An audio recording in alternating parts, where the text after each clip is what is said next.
নমস্কার বন্ধুরা, আমি আজকে এই ভিডিওটার ভয়েসটা দিচ্ছি। প্রত্যেক দিনের মতোই কৌশিক সকালে উঠে কাজে যাওয়ার পরে আমি কিন্তু রিলস বানাচ্ছি। হঠাৎই আমার ফোনে একটা ফোন আসে আর আমি খুব সাথে সাথেই ভয় পেয়ে যাই। কোনো মতে তাড়াহুড়ো করে নার্সিংহোমে গিয়ে দেখি কৌশিক বিছনা সজ্জা হয়ে ব্যথায় খুব কষ্ট পাচ্ছে। তারপরে জানতে পারি কৌশিক মাথা ঘুরে মই দিয়ে পড়ে গেছে পাটির বাড়িতে। তারপরে মিঠুনদা আর তমালদা মিলে কোনো মতে কৌশিককে ধরে আস্তে আস্তে করে বাড়িতে নিয়ে আসলাম। তার মধ্যে তোমরা ভয়েসটা শুনে বুঝতেই পারছো যে আমার শরীরটা কতটা খারাপ। বলে না, সময় খারাপ হলে সব খারাপ হয়। জানি না কৌশিকের কোমরটা কবে ঠিক হবে, তবে ডাক্তারবাবু বলেছে 2-1 দিন একটু বেশি কষ্ট হবে, তারপরে আস্তে আস্তে ঠিক হয়ে যাবে। অবশ্যই তোমরা ঈশ্বরকে ডেকো যেন ও খুব তাড়াতাড়ি সুস্থ হয়ে যায়। আর ঈশ্বরের করুণ কৃপা যে কৌশিকের অল্পর উপর দিয়েই গেছে, না হলে ছেলেটার যে কি হতো আমার ভেবেই তো হাত পা কাঁপছে। আর এদিকে তোমরা সবাই জানো মিঠুনদার হাতের অবস্থা খুবই খারাপ। জানি না আমাদের ফ্যামিলির মধ্যে কি হচ্ছে, কার নজর লেগেছে আমরা কিছু বুঝতে পারছি না। যাই হোক, ঈশ্বরের যদি হাত থাকে মাথার উপরে যতই অসুবিধা হোক, যতই তুমি সমস্যার মধ্যে পড়ো, সে সমাধান নিশ্চয়ই হবে। তো বন্ধুরা, আমি জানি না কবে দিয়ে কৌশিক ভিডিও দিতে পারবে, তবে আমি যেটুখানি চেষ্টা করবো সেটুখানি তোমাদের দেবো। ও বৌদি, বৌদি ডাকলে কেন আমায়? ফোন করে কর না একটু, আমি ভিডিও করছি, বলো তুমি কি হয়েছে? করছিস তো? দাদা কাছে গেছিল, ওখানে না মানে মাথা ঘুরে মই দিয়ে পড়ে গেছে। পড়ে না কোমরে প্রচুর লেগেছে। কি বলো? হ্যাঁ, এই দেখ না, মানে ডাক্তার ফাক্তার দেখিয়ে যে ওষুধ টষুধ সব নিয়ে এসেছি। বাবা, ওকে নিতে গেছিলাম, আমার সাথে আবার মিঠুনদা তমালদা এরা গেল। এবার সবাই মিলে ডাক্তার ফাক্তার দেখিয়ে তারপরে আসলাম। চলো চলো দেখি তাহলে। আয় ঘরে আয়। আরে খেয়ে যায়নি না, ওর জন্য এরকম হয়েছে। কি যে অবস্থা! কাজ আর কাজ। এই ভাতটা খাইয়ে দেবো, খাইয়ে ওষুধটা খাওয়াবো। ও ঠিক আছে, বস বল। হ্যাঁ, কি অবস্থাটা! বস বস এখানে বস। আমি ভাতটা মাখবো। অত নড়াচড়া করিস না, আরে একটা জায়গায় বস। আমি ভাতটা খাতেই বস, আমি খাতেই খাই দেবো। নড়াচড়া করিস না বেশি, ওর লেগেছে খুব, শিকারি করছে বলছি না। তো লাগেনি তোর ব্যাঙের মাথা। তা না লাগলে ওষুধগুলো ডাক্তার কেন দেবে? আমি জানি খুব লাগেনি, কিন্তু লেগেছে তো রে বাবা। অনেকটা হাই দিয়ে মই থেকে পড়ে গেছে, বুঝেছিস? আমি কখন দিয়ে বলছি লাগেনি লাগেনি, এ বেটা না, তুই আমাকে দিয়ে ভাত দে। তোর লেগেছে, ব্যথা হচ্ছে, আমি জানি। আমাকে মিথ্যা কথা বলে লাভ নেই। বস বস বস। মিথ্যা কথা একদম চাপবি না, কষ্ট কখনো কেউ চাপে? তুই এসছিলি না সকালবেলা? ওইটাই তো। এসছিস, তুই যখন এসছিস তার একটু আগে তো দাদা বেরিয়ে গেছে। তারপরে আমি ভাবছি যে আমি কি করবো, তাহলে একটা কাজ করি, রিলস বানাই। আমি আবার রেডি ফেডি হয়ে রিলস বানাচ্ছিলাম, তখনই ও যেখানে কাজ করতো ওইখান থেকে ফোন করেছে আমার ফোনে, আর ও ছিল পাশে। ও আমাকে বলছে বেশি কিছু হয়নি, ভয় পাওয়ার ব্যাপার না, তুই আস্তে আস্তে আসিস। এবার দেখ, যতই হোক এটা আমার টেনশন হবে না যে কি দিয়ে কি হলো না হলো। চুপ কর, হালকা কোমরে লেগেছে ব্যাঙের মাথা, ভালো লাগে। কোনো হালকা কোমরে লাগেনি। ওষুধ খেলে ঠিক হয়ে যাবে, দিয়ে ভাত দে। ভাত খাইয়ে দিচ্ছি, ভাতটা বেড়েছি, মনে পড়লো তো ওষুধ খাওয়াতে হবে আবার। আরে কি বলতো, সে সকালবেলা না খেয়ে গেছি না, আরে এই এত রোদ আমার আর শরীর দিচ্ছে না, বুঝলি। সেদিনকার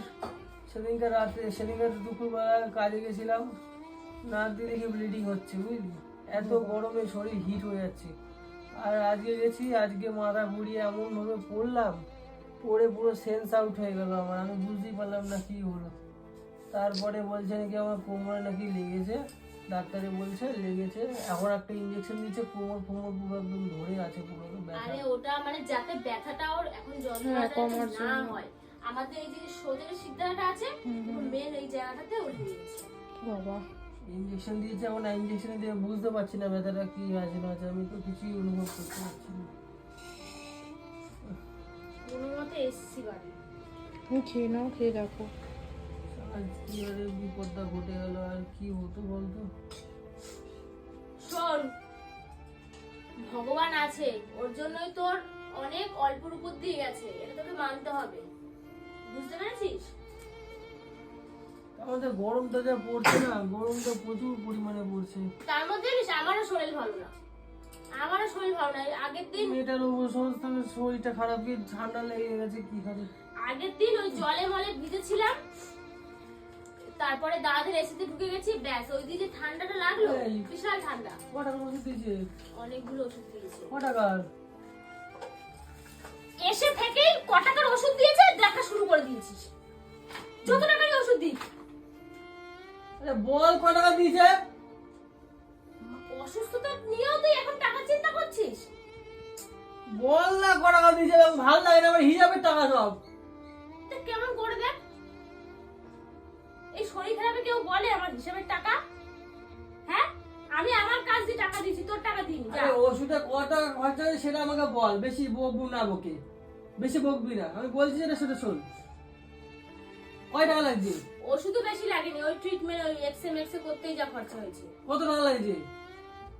হয়েছে 10-12 হাজার টাকা খরচা হয়েছে। কি হ্যাঁ। তোর কি মাথা খারাপ আছে দেখি? এখন খরচা হলে কি করা যাবে বল তো? 10,000 টাকা তুই দিয়ে দিয়েছিস খরচা হয়ে গেছে? তুই কেমন করে দেখ, শরীর খারাপ এরকম বলিস না। আজকে যদি আমার হতো, তুই তোর কাজে গেছিস, ওই ব্যাঙের মাথা আমার ভালো লাগে না, আমি টাকাগুলোকে রেখেছি জমিয়ে। আম্মা এগুলো একটু বেশি বলতাছিস তুই। হাসপাতালে নিয়ে গেলে কি অসুবিধা, কি অসুবিধা না, হতো? হাসপাতালে আমি কেন দেখাবো বল? বাড়াবাড়ির সময় কেউ হাসপাতালে দেখায়? দেখিয়েছি, নার্সিংহোমে দেখেছি, সে তো ওর জ্বালা। প্রাইভেট ডাক্তার উনি, নার্সিংহোমের ডাক্তার, ভালো ডাক্তার। 10,000 টাকা চলে গেল। আর ওষুধ কত দিয়েছে বল? 2200। বললামই তো টোটাল এত হয়েছে। আমি টাকা দিয়ে দেবো তোকে, ভাতটা খা। টাকা তোকে দিতে হবে, টাকা দিতে বলছিস রে? তাহলে 200 টাকা তুই কেন খরচা করলি? তাহলে কি হাফ ওষুধ আনবো নাকি? ভাতটা খা চুপচাপ।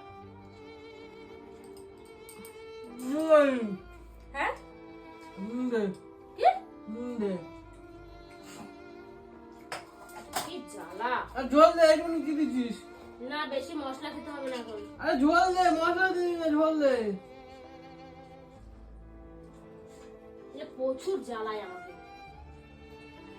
ছুটেছি কোনো মতে, শুনে আমি ছুটেছি, না খাওয়া না স্নান না কোনো কিছু। আলু কই? আলু দে, আলু দে, আলু দে, আলু দে, আলু দে, খাওয়া বারণ তো, আলু দে। খাওয়া বারণ তো। আরে আলু দে, কি সমস্যা দে? না, খেতে হবে না। নুন না। কত নুন খাবি রে? না, নুন খাই না। ইংরেজি যায় একটা কথা কি ওষুধ দে খাওয়ার পরে? আছে, 3-4 রকমের ওষুধ আছে, মলম আছে, মলম দিয়েছে 2 রকমের মলম, ওষুধ দিয়েছে। ও ডাক্তারবাবু বললো যে কত টাকা? 2-3 দিন একটু অসুবিধা হবে, তারপরে ঠিক হয়ে যাবে, একটু ব্যথাটা থাকবে।